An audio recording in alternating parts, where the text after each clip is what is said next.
atas nama panitia dan hadirin hadirat menyampaikan terima kasih kepada Ibu Haja Ambar Kustima Sarjana Hukum MCL dan Bapak Dr. Anda Syofi MA teriring doa jazakumullahu khairan wa sa'adati dunya wal akhirah.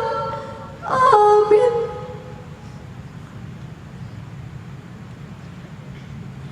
Kita ikuti acara kandang kuliah Wahidiyah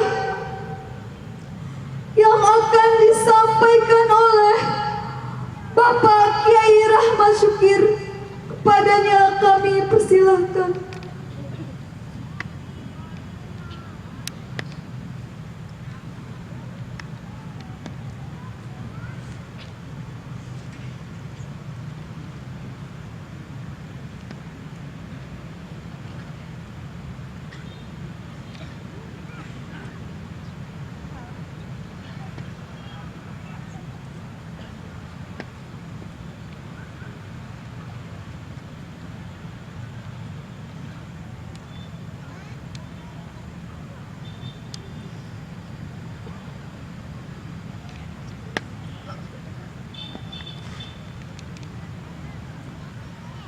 Assalamualaikum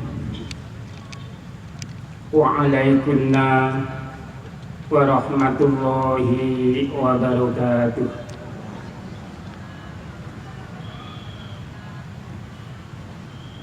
Bismillahirrahmanirrahim. Alhamdulillahilladzi huwal ahad al-wahidus somadu yahdi lirrasyad bi khairi khalqika syafi'il umami ya rabbana Allahumma salli sallimi wal ali barik hadhil mujahadah barokatan muhibatan wa mus'idah. Ya ayyuhar rasulu ya Muhammadu ya sahibal maqami ya Mahmud anta rasulun wa nabiyyun ummi ana galumun wajahulun ya sayyidi ya sayyidi ya sayyidi adribni anta rasulullah haqqun wa rabbini ya ayyuhal ghawthu salamullah alaika rabbini biidnillah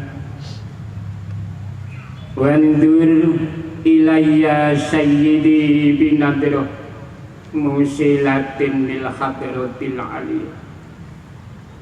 Ya Rabbana Allahumma salli sallimin ala Muhammadin syafi'il umami wal ali waj'alil anama musra'in bil wahidiyyati li rabbil alamin. Ya Rabbana ghafir yassir wahdina qarrib wa alif bainana ya Rabbana amma ba'd. Hadirat mukarram Kanjeng Romo Kiai Haji Abdul Latif Majid radhiyallahu an yang kita makmumi bersama, Ibu Nyai radhiyallahu an wa ahlal bait yang kami muliakan,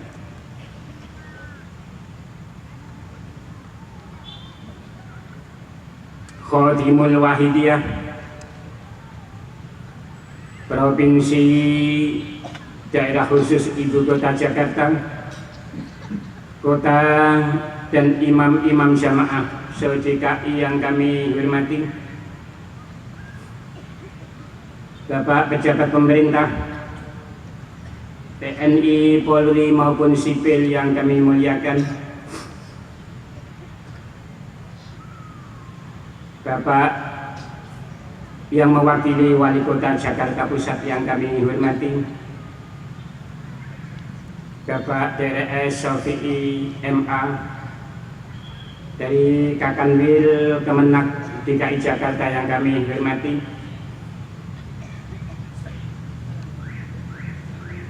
hadirin hadirat mujahidin mujahidat, tamu undangan, para alim ulama semuanya yang kami hormati, panitia pelaksana mujahadah nisfu sanah dan penata acara yang kami taati. Untuk menyingkat waktu, dalam hal puja puji syukur, salawat salam dan salam ikraman wa takdiman kepangkan beliau para kekasih Allah min awalihim ila akhirihim, kami makmum petugas yang terdahulu. Hadirin hadirat yang kami hormati, sholawat wahidiyah yang kita amalkan ini, sebagaimana yang telah kita ketahui bersama, ditaklif oleh Hadratul Mukarram Mbah Yai Abdul Majid Ma'ruf Qaddasallahu sirrahu wa radhiyallahu anhu, pengasuh Pondok Pesantren Kedunglu, yang ditaklif sekitar awal tahun 1963. Kemudian diijarkan dari orang per orang, dari kampung ke kampung, dari daerah ke daerah, kabupaten, dari provinsi ke provinsi, sehingga menyebar ke seluruh tanah air, bahkan sudah merambah ke luar negeri. Mengapa sholawat wahidiyah cepat dirasakan oleh setiap pengamalnya? Setelah kita mengamalkan, kita bisa menyimpulkan bahwa sholawat wahidiyah merupakan fardhul Allah yang sangat agung dan tidak ternilai harganya. Kenapa kita katakan fardhul Allah yang sangat agung? Setelah kita mengamalkannya. Mungkin kalau kita belum mengamalkan, kita anggap biasa-biasa saja salat wahidiyah. Bahkan karena kita belum merasakan dan mencoba mengamalkan dengan sungguh-sungguh, mungkin kita tidak sependapat dengan sebagian sistem yang tidak cocok dengan kita. Namun setelah kita mengamalkan sesuai aturan yang ditentukan, kita bisa menyimpulkan sholawatul wahidiyah merupakan fardhul Allah yang sangat agung yang tidak ternilai harganya. Kenapa demikian? Sholawat wahidiyah mampu membawa pengamalnya tanpa pandang bulu. Itu orang awam seperti saya, santri kecil seperti saya, atau seorang ulama, asal tekun, atau orang biasa yang tidak mengenal agama. Bahkan ada yang non muslim, karena sungguh-sungguh mengamalkan sholawatul wahidiyah, diberi fadl Allah subhanahu wa ta'ala, mampu memahami keagungan Rasulullah sallallahu alaihi wasallam wa ghausil hadzal zaman radhiyallahu anhu. Atau Syekh Kamil Mukamil sebagaimana yang disampaikan oleh Bapak Kemenak tadi. Yang mana untuk memahami keagungan Rasulullah di luar sholawat wahidiyah, maaf, sangat sukar sekali. Banyak kawan kita di luar pengamal sholawat wahidiyah tidak merasakan sebagaimana yang dirasakan oleh pengamal sholawat wahidiyah oleh kita bersama, yaitu memahami, merasakan, membuktikan keagungan Rasulullah sallallahu alaihi wasallam wa ghausu hadzal zaman radhiyallahu anhu. Hadirin hadirat yang kami hormati, di dalam Al-Qur'an diterangkan tentang keagungan Rasulullah. Di dalam surat Al-Munafiqun Allah berfirman, walillahil izzatul jami'ah walillahil izzatu walirasulihi walil mu'minin walakinnal munafiqina la ya'lamun. Yang artinya kurang lebih, keagungan itu hanya milik Allah. Tidak ada makhluk yang memiliki keagungan. Namun keagungan itu dipancarkan, ditajallikan, ditampakkan oleh Allah wali rasulihi kepada rasulnya. Rasulullah memiliki keagungan yang tidak bisa dijangkau oleh akal. Rasulullah memiliki keagungan yang tidak bisa ditangkap oleh indera kita. Akal setinggi apapun tidak mampu menangkap keagungan Rasulullah.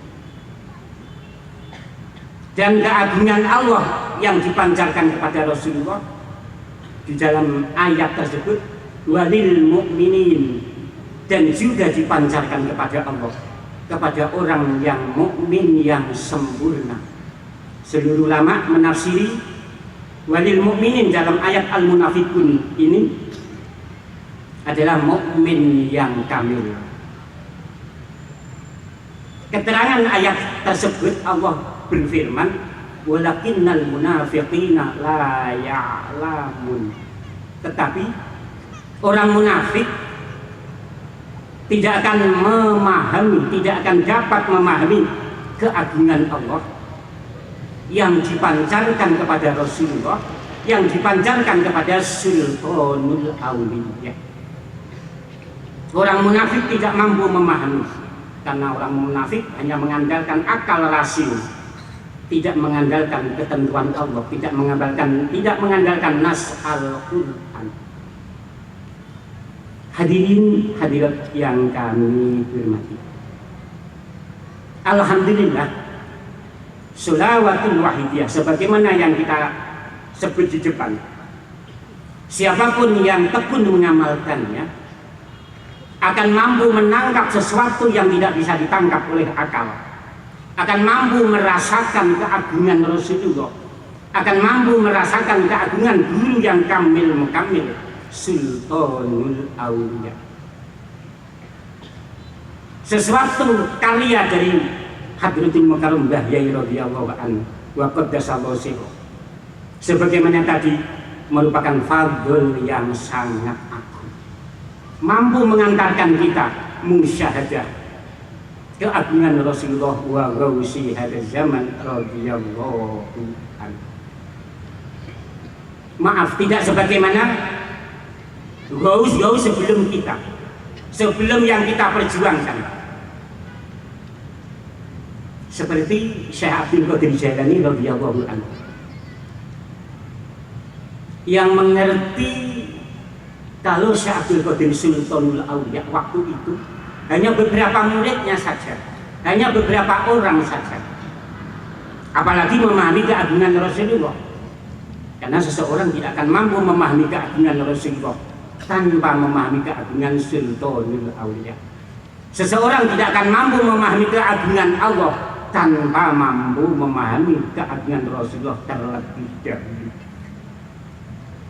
zaman Syekh Qadir yang memahami bahwa beliau Sultanul Aulia hanya beberapa murid saja, apalagi memahami tugasnya, sehingga sampai sekarang terwarisi Sultanul Aulia hanya Syekh Abdul Qadir Jailani karena memahami tugasnya kurang sempurna, apalagi memahami guru Syekh Qadir yang juga Sultanul Aulia, Syekh Abu Yusuf Ya'qub Al-Hamadani.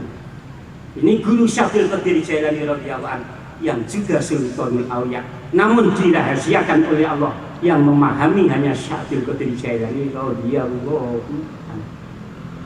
Begitu pula pengganti Syekh Qadir Jailani radhiyallahu anhu.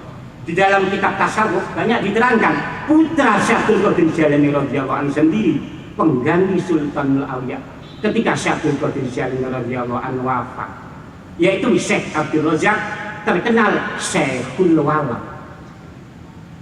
Hadirin hadirat yang kami hormati, begitu pula sebelum sholawatul wahidiyah, sebelum perjuangan wahidiyah, seorang gaus yang sangat masyhur,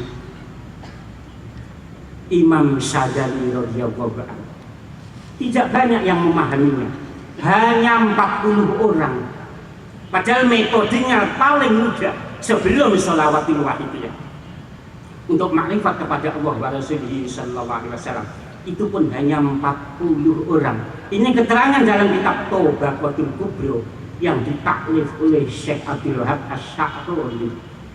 Juz 2 ketika membahas Kisah Asy-Syadzili, Imam Syadzili hanya 40 muridnya yang paham kalau beliau adalah Sultanul Aulia. Lebih-lebih seperti Syekh Abdul Wahab Asy-Sya'rani, tidak ada yang tahu, hanya satu muridnya, Syekh Muhammad Wahab. Kalau Syekh Abdul Wahab Asy-Sya'rani adalah Sultanul Aulia, karena memahami Sultanul Aulia tanpa musyahadah, tanpa ru'yah sholihah, tanpa dipandu oleh Rasulullah sallallahu alaihi wasallam, tidak mungkin akan memahaminya, karena tugasnya adalah batiniah. Tugasnya tidak bisa dijangkau oleh akal setinggi apapun, tidak bisa ditangkap oleh indera, dibantu peralatan yang secanggih apapun. Mata kita, telinga kita, peraba kita tidak akan mampu memahami tugas batiniah Sultanul Aulia sebagai mewarisi tugas suci Rasulullah sallallahu alaihi wasallam. Maka di dalam Al-Quran tadi Allah berfirman, walakinnal munafiqina la ya'lamun, tetapi orang-orang munafik tidak akan mampu memahami keagungan Allah yang terpancar kepada Rasulullah, yang terpancar kepada Sultanul Aulia. Alhamdulillah hadiah atas jasa kalian kan, Yai Qaddasallahu sirrahu wa radhiyallahu anhu. Ribuan hadiah orang yang bertemu Rasulullah sallallahu alaihi wasallam, tidak 1, 2, 10, 20, ribuan pengamal salat wahidiyah yang diberi anugerah Allah setelah mengamalkan salat wahidiyah, ru'yah sholihah, bertemu Rasulullah sallallahu alaihi wasallam wa ghausi hadzal zaman radhiyallahu anhu. Semua ini merupakan fadl dan anugerah Allah yang diberikan kepada sholawatul wahidiyah. Hadirin hadirat yang kami hormati, apa keagungan Allah yang dipancarkan kepada Rasulullah, yang dipancarkan kepada Sultanul Aulia, yang tidak bisa dijangkau oleh akal dan sangat mudah sekali diingkari, sangat mudah sekali dikufuri, sangat mudah sekali tidak percaya orang. Tanpa hidayah Allah, kita sendiri akan mengingkarinya.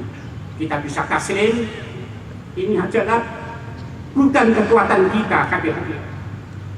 Itu nur syafaat Rasulullah sallallahu alaihi wasallam, nur nadroh beliau gausa zaman radhiyallahu anhu. Hadirin hadirat yang kami hormati, apa anugerah keagungan Allah yang dipancarkan tersebut? Yang pertama, Rasulullah dan gausus zaman memiliki siri yang memenuhi semesta alam. Manusia lahiriahnya seperti kita, kecil seperti kita. Kadang sakit, kadang tidur, kadang bangun, kadang lapar, kadang bergesi, flu dan sebagainya. Namun hakikinya diberi silwi oleh Allah menembus ke seluruh penjuru alam. Rasulullah SAW bersabda di dalam kitab Hilyatul Auliya. Kitab Hilyatul Auliya ini ittifaq para ulama, termasuk kitab hadis rujukan Ahlus Sunnah wal Jamaah. Ditulis oleh Syekh Abu Nu'aim Al-Isfahani, juz 1 halaman 16. Hadis sahih hadirin. Kita sekali lagi kitab rujukan ulama Ahlus Sunnah wal Jamaah. Beliau ini wafat sebelum Imam Al-Ghazali, wafat 430 Hijriah. Syekh Abu Nu'aim Al-Isfahani. Rasulullah SAW bersabda, "Inna min khiyari ummati." Sesungguhnya umatku yang paling baik, yang terpilih oleh Allah, ajsaduhum fil ardi, jasadnya di bumi, wa qulubuhum fis sama, namun hatinya ada di langit. Jasmaninya di bumi, berkeluarga, bertetangga, bermasyarakat, bernegara, namun hakikatnya jiwanya di langit.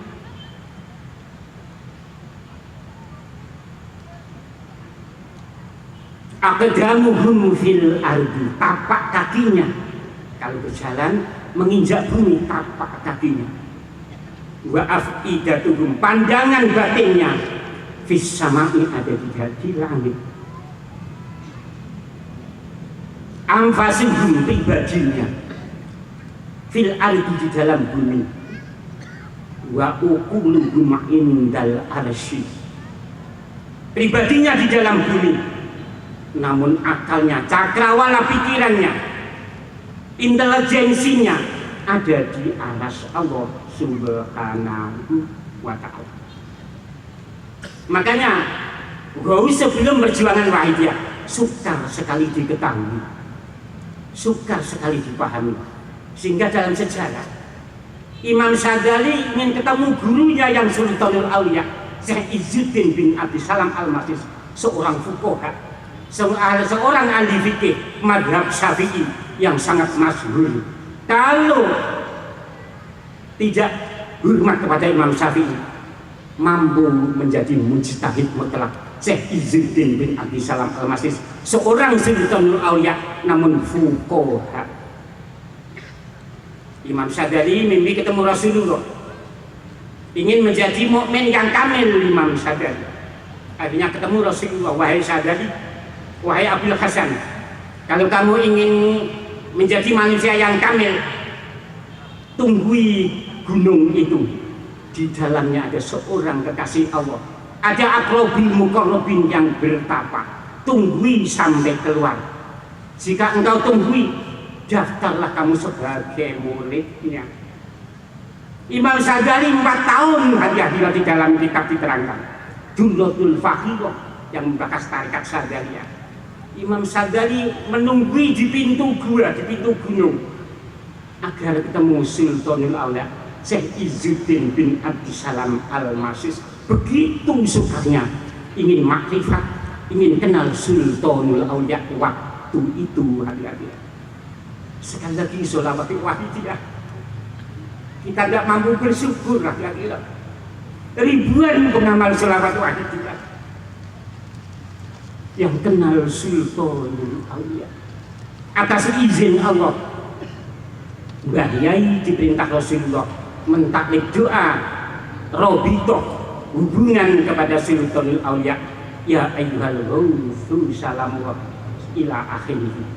Atas izin Rasulullah, sehingga banyak pengamal Wahidiyah dengan tekun mudah bertemu Rasulullah dan Sultanul Auliya radhiyallahu anhu.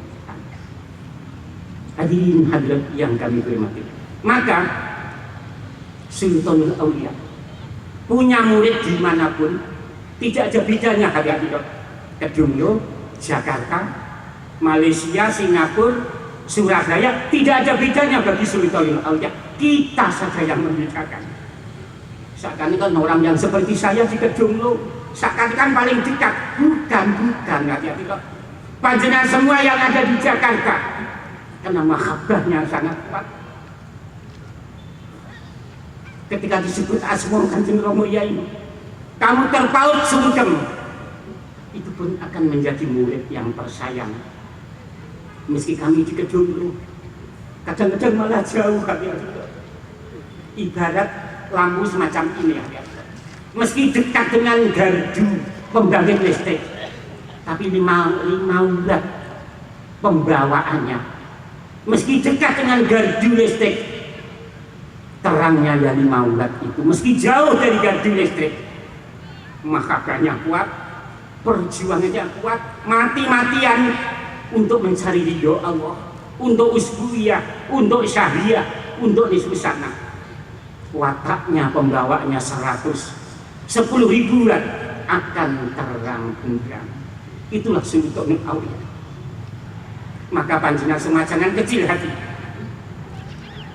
Dimanapun kita berada, tidak ada bedanya bagi Sultanul Aulia. Kita sendiri yang membedakan. Maaf kalau membahas administrasi, manajemen, ada pusat, ada daerah. Ini manajemen administrasi. Kalau bicara murid Sultanul Aulia, tidak ada bedanya. Kedunglo, Amerika, Australia, Hong Kong, Jakarta, semuanya dekat kepada Sultanul Aulia. Sebagaimana hadis Rasulullah Shallallahu Alaihi Wasallam tadi, tapak kakinya di bumi, akalnya di arasnya Allah Subhanahu wa Ta'ala. Hadirin hadirat yang kami hormati, itu keagungan yang pertama, tidak mungkin dijangkau oleh akal. Bisa dijangkau melalui hidayah Allah, melalui ru'yah sholihah. Satu contoh kalian, maaf, ini hanya cerita saja. Kemarin kami ditugaskan Kanjeng Rama Yai radhiyallahu anhu dari Malaysia. Kami 2 bulan di sana. Namun sebelum saya ke sana, hati-hati, ternyata Kanjeng Rama Yai sudah mendahului saya secara rohani.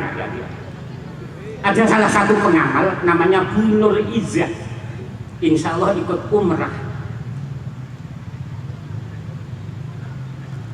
6 bulan yang lalu sebelum saya ke sana. Ada seorang setiap malam, Ibu Nur Izzah ini pulang dari tokonya, nyetir mobil sendiri biasanya, saya menempatkan mobil di garasi. Tiba-tiba ada orang naik sepeda. Assalamualaikum Ibu. Waalaikumsalam Pak Ci. Selamat Ibu ya, selamat. Ya Pak Ci, terima kasih doanya. Itu hampir setiap malam. Setelah saya sampai di sana, bapak yang naik sepeda itu tidak datang kembali. Kemudian ketemu saya, akhirnya mengamalkan 40 hari. Setelah mengamalkan 40 hari, berangkat ke Kugro kemarin. Datang di Kedunglo hari Rabu. Malam Kamis saya ajak sowan, belum berpikir apa-apa, hati-hati.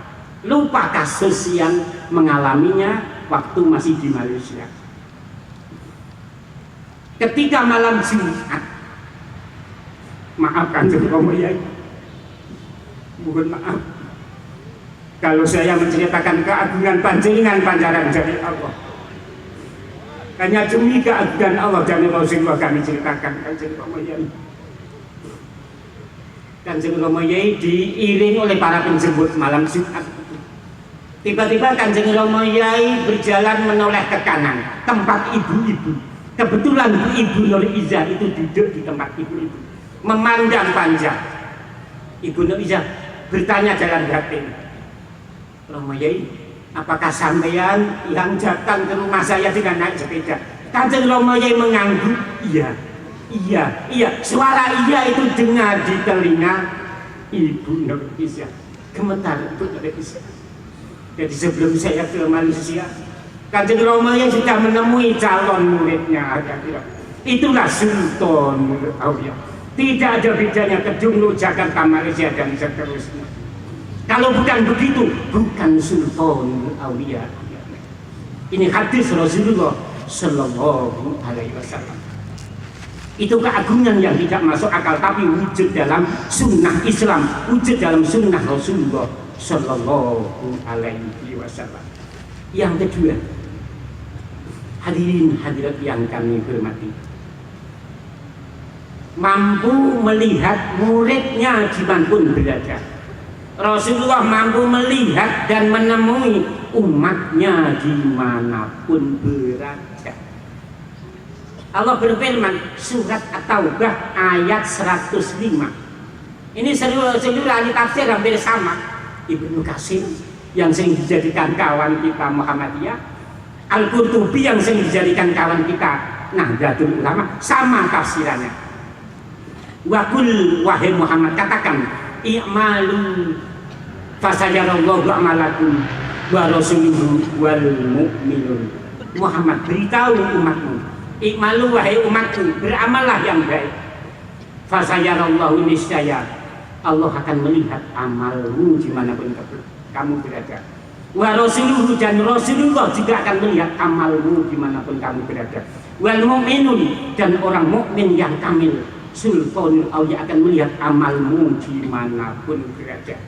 Al-Quran hadiah. Maka Syekh Ibnu Hajar Al-Haytami ini seorang wali yang masyhur, yang ahli fikih. Ini kami kira ulama yang ahli fikih al-fuqaha tidak ada yang tidak kenal Imam Ibnu Hajar Al-Haytami. Di dalam kitabnya Al-Fatawi Al-Hadisiyah menjelaskan Al-Qutbu yamla'ul kaun, wali kutub wali gawis itu memenuhi semesta alam. Wa idza du'iya min ayyi hujrin la ajaba, dipanggil dari kamar manapun beliau akan menjawab, selama muridnya menanamkan cinta yang sungguh-sungguh, menanamkan permohonan sinar radiasi batin yang sungguh-sungguh. Firman Allah tadi surat At-Taubah ayat 105 dikuatkan oleh hadis Nabi bahwa al-mu'minun artinya satu orang mukmin yang kamil. Nabi Muhammad hadis riwayat Bukhari bersabda, zuyaliyal ardu hatta ra'aitu masyariqaha wa maghribaha wa saya belum maliku ummati mazubiyali. Bumi ini dilipat untuk aku, kata Rasulullah, hatta ra'aitu masyariqaha, sehingga aku melihat ujung timurnya, wa maghribaha, dan ujung baratnya.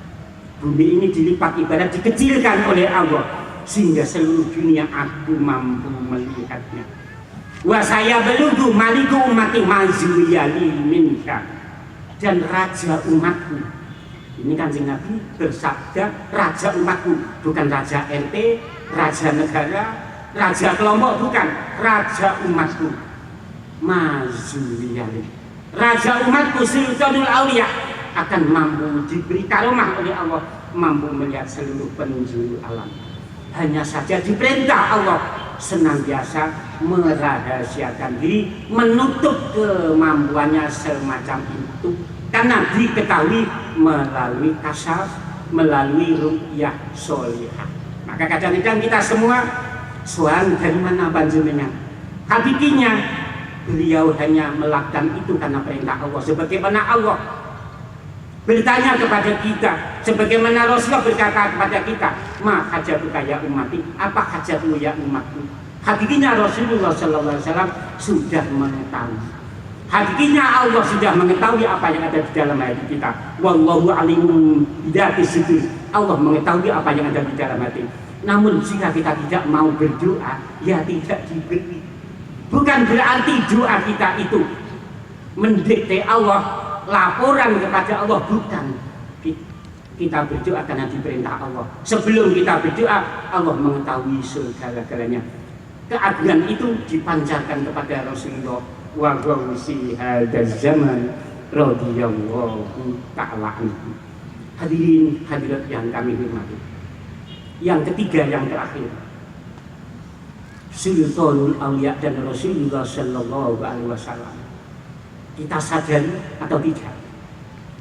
Kita percaya atau ingkar? Kita iman atau mengkufurinya? Beliau adalah pintu nikmat Allah ke makhluk, pintu anugerah Allah kepada makhluk. Disadari atau tidak, dimusuhi atau ditaati, karena itu tugas dari Allah Subhanahu wa Ta'ala. Beliau merupakan pintu saluran nikmat Allah. Tidak ada nikmat Allah yang langsung kepada kita hari-hari. Kita dituntun oleh ahli sunnah wal jamaah senantiasa bertawassul kita. Karena memang Allah Subhanahu wa Ta'ala menentukan hal yang demikian. Ibarat saya dan rombongan dan panjenengan semua sampai di sini, ini tawassul lah ya bro. Hakikatnya Allah yang menyampaikan kita di sini. Namun secara lahiriah tawassul dengan alat transportasi, sepeda motor, kendaraan pribadi, bis dan lain sebagainya. Semua kehendak Allah, namun kita harus bertawassul. Ketika kita bertawassul, kita tidak boleh lupa Allah. Lahiriahnya kekuatan kereta api, kekuatan mobil, namun hakikatnya tanpa izin Allah kita tidak mampu sampai di sini. Begitu pula kita ini lahir di dunia, yang menciptakan kita Allah, wallahu khalaqakum wa ma ta'malun.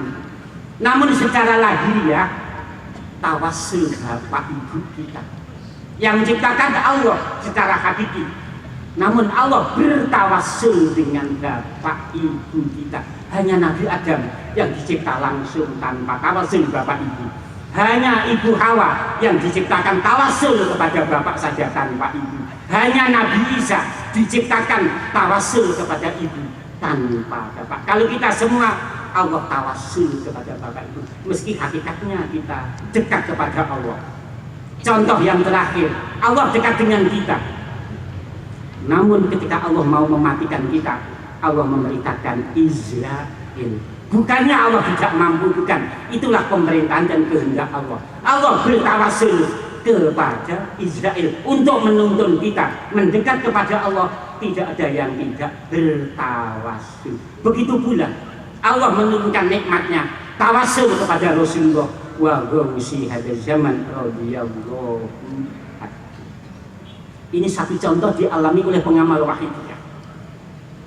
Ada yang bernama Pak Nur Sakson. Pak Nur Sakson ini seorang TNI asli dari Blitar. Dia ditugaskan oleh pemerintah di Aceh, Nanggro, Darussalam untuk menjaga keamanan di Aceh.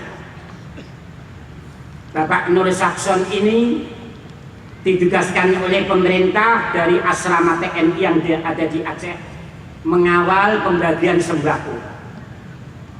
Ketika baru saja memasuki hutan, karena kampung yang akan dikirimi sembako ada di balik hutan, kawan kita Pak Nur Sakson pengamal Wahidiyah ini ditembak oleh orang-orang yang tidak bertanggung jawab, yang kalau di dalam TV menyebutnya GAM, Gerakan Aceh Merdeka.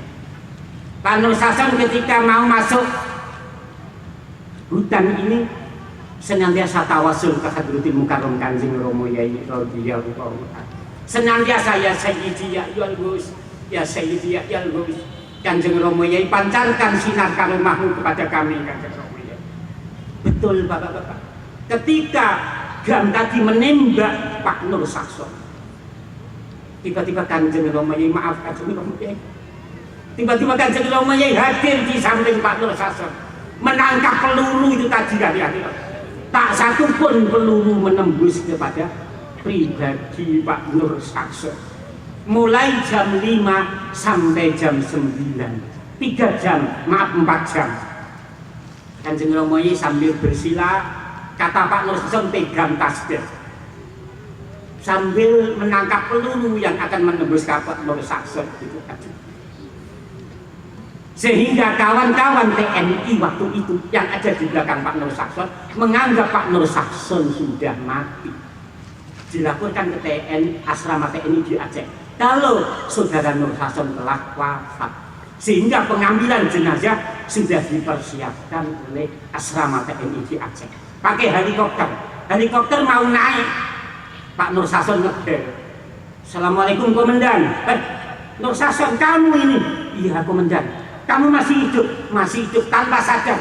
Karena aku ditunggu guruku, Pak Komandan. Komandannya Pak Multasyar.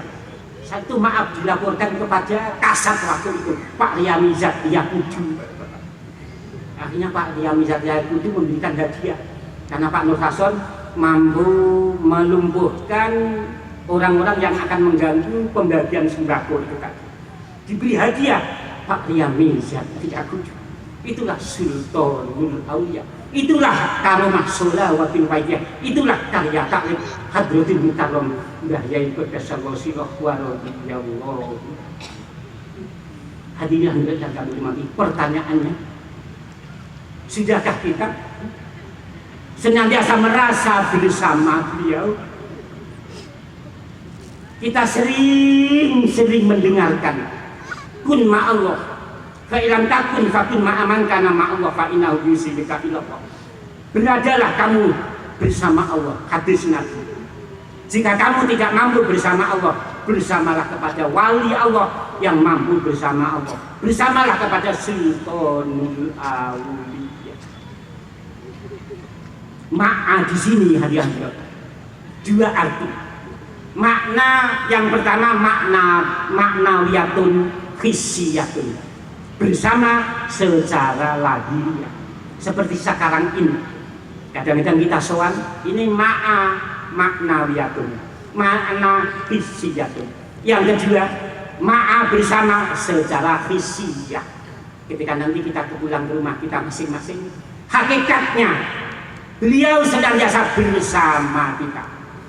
Karena dolemnya kita, karena dolemnya kita, adik-adik, karena butanya mata hati kita, karena nafsu kita menutupi basirah hati kita, sehingga kita tidak menyadari keagungan guru rohani kita yang senantiasa kita panggil ya ayyuhal ghausul salamut.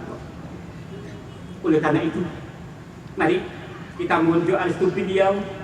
Semoga Allah mengizinkan kita senantiasa bersama beliau dimanapun berada. Bahkan semoga kita bersama bukan di sini saja, kita nanti di padang mahsyar hadirin. Kita bersama beliau hadirin. Jika kita di padang mahsyar tidak bersama beliau, kita di neraka hadirin. Untuk itu mari kita tata adab kita sebaik-baiknya. Al-Fatihah.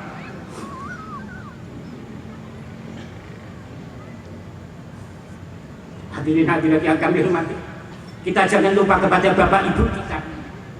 Kita mohonkan doa itu kepada guru rohani kita. Sultanul Aulia diberi tugas oleh Allah memohonkan ampun keluarga bapak ibunya, murid-muridnya. Zaman Syabdul Qadir Jailani terjadi semacam ini ya. Salah satu murid Syabdul Qadir Jailani, bapaknya malas sholat, bapaknya tidak tekun ibadah. Sehingga setelah dikubur 7 hari lah dikubur, masyarakat lingkungan kubur mendengar kubur tersebut senantiasa menjerit-jerit melaporkan bahwa dirinya disiksa oleh Allah Subhanahu wa taala. Si murid sowan kepada Syabdul Qadir, wahai Syabdul Qadir, bapakku disiksa oleh Allah. Syabdul Qadir, doa restumu. Syabdul Qadir berangkat menuju kuburan berdoa. Setelah Syabdul Qadir berdoa, suara jeritan dari kubur itu tidak terdengar lagi. Ini juga terjadi di salah satu pengamal wahidi. Ada pengamal wahidiah di daerah Sulawesi Tenggara sana, Kolojale. Ini Purwanto orang transmigrasi tapi lahir di sana. Sama bapaknya malas sholat, bahkan semestinya mampu haji, diingatkan anaknya juga katanya duit uang kok untuk haji, untuk bangun rumah kan baik. Ini Pak Kusnaini namanya. Akhirnya wafat aja. Baru 3 malam setelah dikubur, Purwanto mimpi ketemu bapaknya. Bapaknya kain kafannya yang putih berdarah menggeliat. Tolong anakku, aku disiksa oleh malaikat anakku. Tolong oleh anakku. Bangun Purwanto ini. Ingat Kanjeng Rama Yai. Kanjeng Rama Yai. Apapun saya pengamal wajah ingin jadi murid panjenengan Kanjeng Rama Yai. Bapakku bela Kanjeng Rama Yai, mohonkan ampun kepada Allah Kanjeng Rama Yai. Bermalam-malam, berhari-hari tidak bisa tidur Purwanto ini. Bahkan keluarganya menuduh ditinggal mati bapak kok menangis. Kamu kan juga mati, tidak mengerti yang dirasakan Purwanto. Akhirnya setelah malam 7 hari Purwanto menangis terus, capek lelah menangis, tertidur bapaknya datang berpakaian bagus, tidak pernah memakai seperti yang dipakai waktu itu. Nak Purwanto, aku tidak disiksa oleh malaikat lagi Nak Purwanto. Aku didoakan gurumu Nak Purwanto, itu gurumu yang di sebelahmu. Purwanto melihat waktu itu Habibuddin Mukarram Kanjeng Rama Yai. Ya Allah. Oleh karena itu mari kita mohon keikhlasan, kerendahan hati kita. Kalau hati kita berkenan mendoakan bapak ibu kita, kalau masih hidup, Kanjeng Rama Yai, bapak ibuku jangan mati su'ul khotimah Kanjeng Rama Yai. Aku lahir di dunia berkat ibuku. Darah dagingku ini air susu ibuku Kanjeng Rama Yai. Sperma ayahku Kanjeng Rama Yai. Kanjeng Rama Yai bapakku husnul khotimah.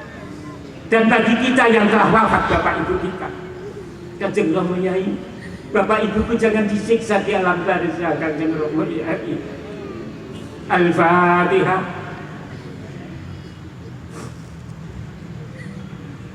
Ya ayyuhal ghawsu salamullah alaika rabbini bi'idnillah waldur ilayya sayyidi binadirah musilatin. Hadirat neraka jahanam itu wujud, bukan dongeng. Hati-hati, ayo menangis hadirat demi bapak ibu. Durhaka kita sebagai anak tidak mampu membela orang tua disiksa di dalam kubur. Kanjeng Rama Yai, ya Sayyidi ya ayyuhal qul, ya Sayyidi ya ayyuhal qul, ya Sayyidi ya ayyuhal qul, ya Sayyidi ya ayyuhal qul. Kanjeng Rama Yai, terimalah kami sebagai murid panjenengan Kanjeng Rama Yai. Meski paling belakang Kanjeng Rama Yai, bawalah kami sampai pada masa nanti Kanjeng Rama Yai. Ya Sayyidi ya ayyuhal qul, ya Sayyidi ya ayyuhal qul, ya Sayyidi ya ayyuhal qul, ya Sayyidi ya ayyuhal qul, ya Sayyidi ya ayyuhal qul. Al-Fatihah.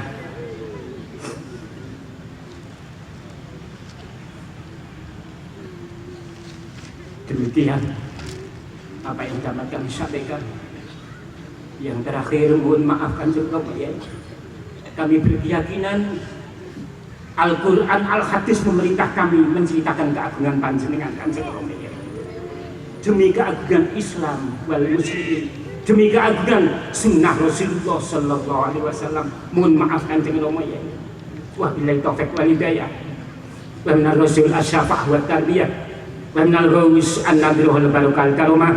Assalamualaikum warahmatullahi wabarakatuh.